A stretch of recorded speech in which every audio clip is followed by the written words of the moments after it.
ongoing wage dispute reaching its peak as mayhem unfolded on the streets of Dedurens. Like most protests, it started with striking workers blockading the N1. But that wasn't enough. Workers turned their rage to the land they work on.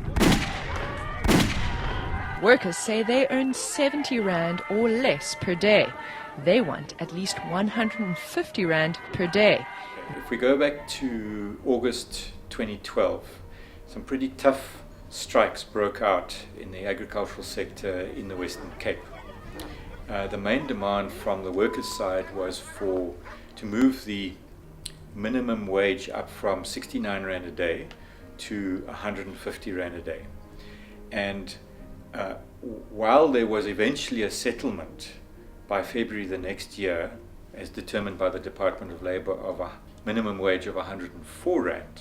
Boere behandel nog steeds ons mense soos varke. Hulle behandel ons mense eerder as slawe. What was very clear is that people were talking past each other. And while there were legitimate demands for better pay and working conditions amongst workers, there was very little understanding of what farmers actually go through and things. Farmers get a lot of money and make a lot of profit because of these two hands. I'm not saying that farmers don't make money or many farmers don't make money, but it is very true that many farmers are not making money. In every war there's casualties. This 105 rand was bought with the blood of our people, with the jobs of our people. We had our farmers that lost over R1 million in one night, where one of our top breeders, horse race breeders, and he's the only black horse race breed farmer in the Western Cape, Mr. Raymond Koopstad. On one evening, he lost over R1 million of fodder. And that message need to come across, that it was not an issue only about white commercial farmers, but us as black commercial farmers had the same challenges, the same things happened to us, and that needed to, the media needed to capture that more. Two reports that had come out around about the same time. One is from the Bureau of Food and Agricultural Policy at Stellenbosch, which said, we've got a lose-lose paradox here. If there's 100 rand a day minimum wage, it's not affordable for the farmers, or for most farmers. Yet even if you were to pay 150 rand a day, it's still not enough to feed the families of the workers. So both sides are not able to find each other because the demands are too far apart. And it's a lose-lose paradox. It was a very complex situation, and very few people were trying to understand the complexities. What we found was the typical labor relations type of engagement of employer versus employee, and no one engaging with the complexity. And because it's fundamentally an economic development matter, the Economic Development Partnership decided that we needed to get people to engage with the complexity. And the only way you can engage with complexity is by talking to each other about those complexities, no matter how difficult it is. Ons as plaaswerkers kry nie die geleentheid om deel te wees van besluitnemings nie. Daar moet 'n plek geskep word vanaf die departement van arbeid tot in die parlement.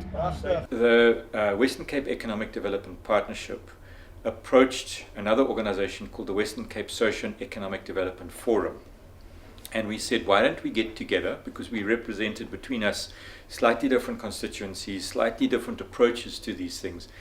Let's work together to try and bring as many people as possible towards the center. So what we did is we set up a steering committee, which was reasonably representative of the major stakeholders, not necessarily all of them, but quite a few. And through the steering committee, we devised the future of agriculture and the rural economy process. The objective was to focus on the long-term future of the agricultural sector and how the different warring parties could come together to work together for a common future. I think the FAIR process came on board to bring together shareholders or stakeholders, more correctly, which did not engage with each other. And I think in that, I will always say that overarching, it is always a pity that you had a crisis before you went into a collective communication process.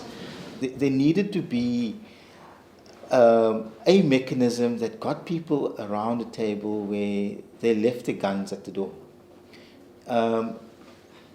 We needed, and this was the role the EDP played and consciously decided to play, was to create a forum, both in terms of venues and the way in which we conducted the discussions. A forum where people could speak their mind without feeling threatened or without feeling as if somebody was looking over their shoulders. And I think in that respect, we actually put a lot of emphasis on that. There was pressure for us to start the process very soon in terms of people engaging in things, but we took a lot of time setting up the system, because the issue of engagement in partnerships, particularly partnerships with fractious partners, is that you need to make everybody comfortable. The mechanism or technique that we devised through the steering committee was to select and appoint an independent panel of 7 persons. These people weren't there to represent the different constituencies. They were there because they had a knowledge of different aspects of agricultural production and the rural economy.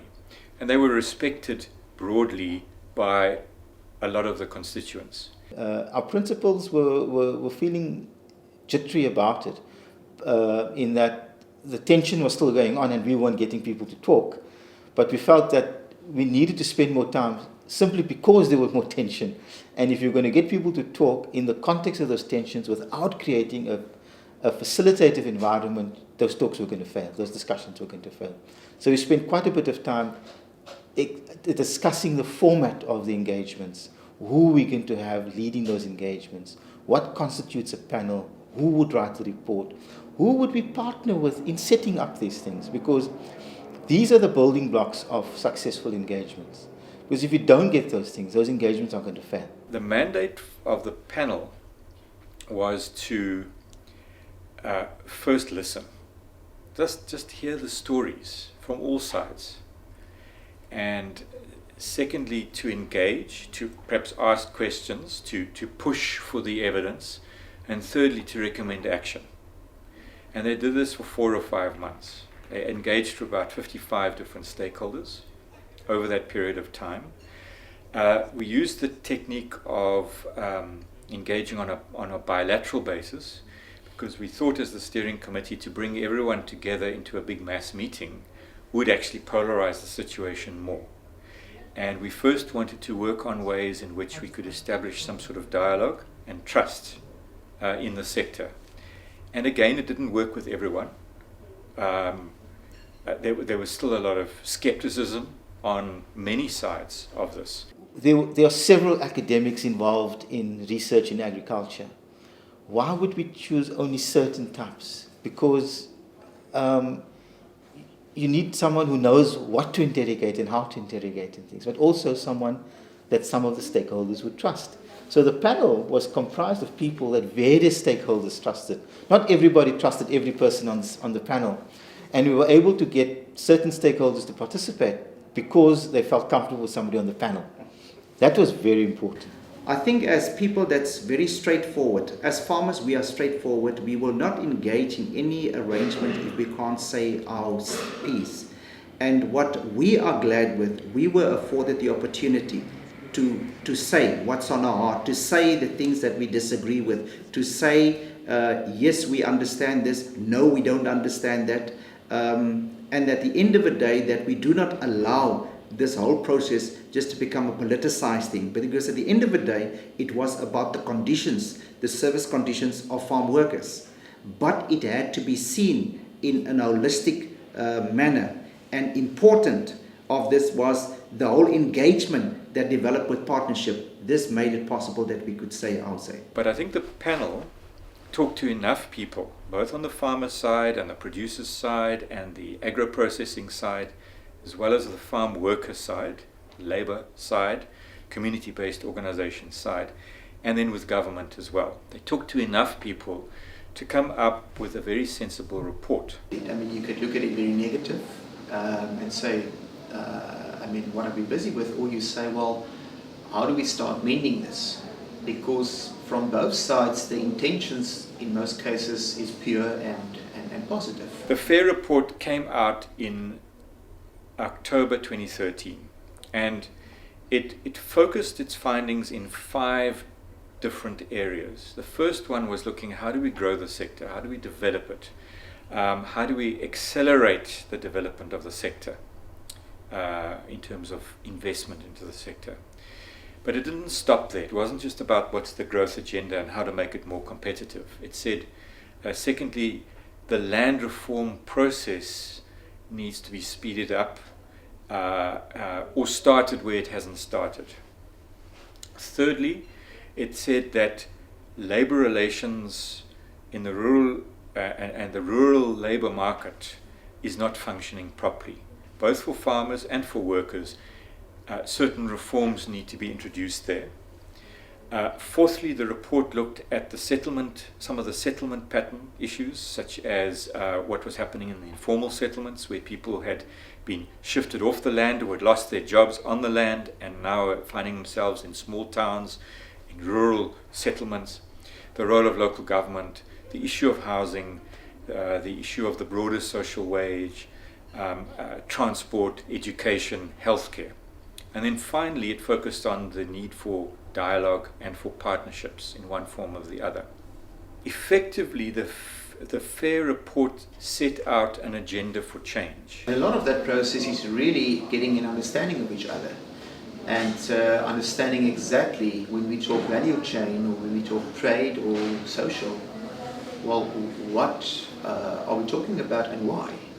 So I do think the enabling role and the facilitation role to me was key. The participants made it possible for us to relax, to take the turbo off and to engage in a process that can make a difference in our industry. And most important, it's about role players. It's about people that you're dealing with, like yourself, like your team. Your team made it possible for us to engage with you. If we felt uncomfortable with your team, we would not engage. 2 bookends of the process, namely the launch of FAIR at Elsenburg in April 2013 and the handing over of the final FAIR report to the steering committee were important. I mean, to see at the launch that we could get sort of political opponents temporarily to sit down and commit their respective constituencies to support a process. That was quite significant. We were able to convince both the DA and the ANC in an election here to cooperate, albeit grudgingly. So political adversaries were brought on board. So that was a great success. It took a lot of hard work, though. I do think it was objective. I think it covered and it got a lot of perspective. The question now is, well, what do we do with it? And how do we prevent, if that is the wording to use, a reoccurrence of wild strikes and disruptive relationships? This whole process have taught farm workers and farm owners that they need to speak to one another. They are family, and they cannot wish one another away. They need to be part of solutions, and this is what the FAIR program brought to us. I would like to see that FAIR have an independent facilitation role, but plays down to a local level where it is required not to become too operational, but make sure that they mend and assist. We need to work diligently towards making this a reality. If somebody has a complaint, lodge a complaint, that action immediately needs to be taken about capturing it, doing something about it, giving report back to it, that we know this is not just a talk show. It's not people that doing an academic exercise about farm workers, but that farm workers are at liberty to speak about their own challenges, and that there is a place where they can recall it. None of us are government. We can't implement the report. We are not the producing community, and we're not the workers. We occupy the in-between, the intermediary space. So our job was to create the agenda and build some trust and build some ways that people could have dialogue. And now it's up to the stakeholders. It's up to all the participants in the sector to implement or at least consider the recommendations of the FAIR report. The EDP specializes in helping people put partnerships together. We are not agricultural specialists. We don't do the research. We don't farm. We don't work on farms. We don't fund farming or anything like that.